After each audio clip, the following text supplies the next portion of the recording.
কয়েকদিন আগে ঢাকা এয়ারপোর্টে গিয়েছিলাম। ঢাকা এয়ারপোর্টের দুটি চিত্র খুবই কমন। একটা হলো বিদায়ের কান্না, আরেকটা হলো ফিরে আসার আনন্দ। বিমানবন্দরের দোতলায় সবসময় নীরব ব্যস্ততা নজরে পড়ে।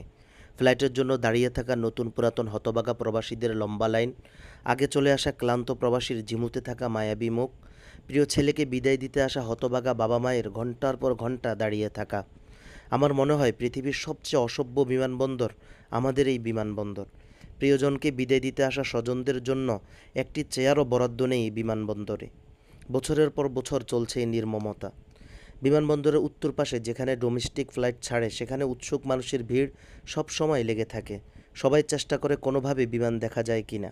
খুব ছোটোকালে কাউকে রিসিভ করতে এয়ারপোর্টে আসলে আমিও পা উঁচিয়ে চেষ্টা করতাম বিমান দেখার।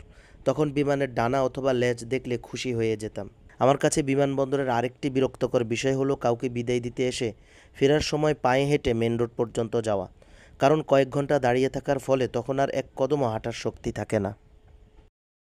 ভিডিও শেষ করার আগে একটা আরবির একটা সুন্দর বিষয় আপনাদেরকে আমি দেখাই। সেটা হলো পিছনে যে সাইনবোর্ড রয়েছে সেটাতে খেয়াল করুন, লেখা রয়েছে মাতর, অর্থাৎ তোয়ার পরে আলিফ রয়েছে।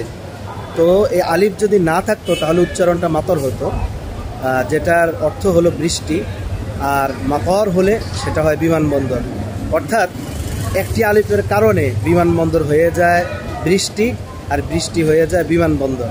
তো এই বিষয়গুলো যারা খেয়াল করেন না, উচ্চারণে ভুল করেন, তখন এটা নিয়ে মূলত আরবরা হাসাহাসি করেন এবং বিভিন্ন ধরনের সোশ্যাল মিডিয়ায় ফানি ভিডিও তৈরি করে ওগুলা ছাড়েন।